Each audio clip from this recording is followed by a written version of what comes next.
Kundi nahata na to kati baritisma. Iapila lang na kanay mga pirit diri oh.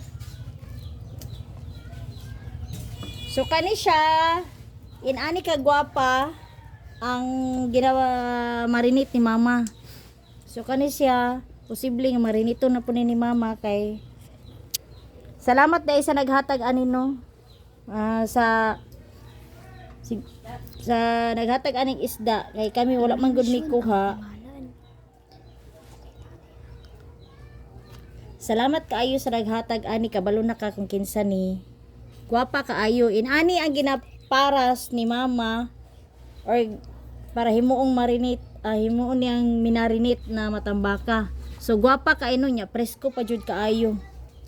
So ako i-post tuon niya ang among baligya ang minarinate na matambaka. Please avail, tilawin ninyo kay usik kayo kanon to. Grabe.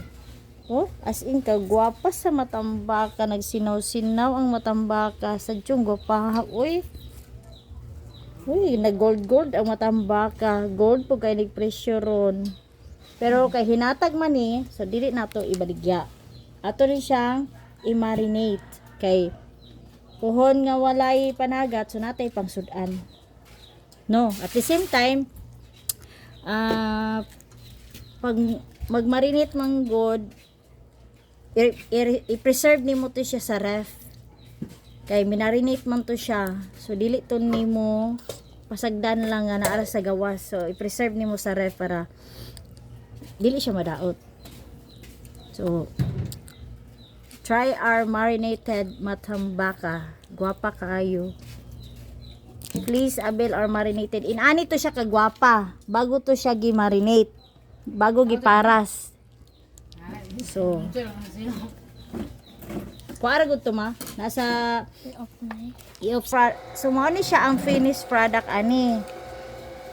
Sa ano pa siya, inani siya kagwapaha. Yagi marinate siya mo ning inani na ang quality. So makita nimo og gwapa kaayo ang mata, sinaw kaayo. So bag-o jud siyang kuha, gi-marinate siya. So lami kay ni tamis kay ni. So palit na mo, bye. Thank you. Ako na ni i-post niya.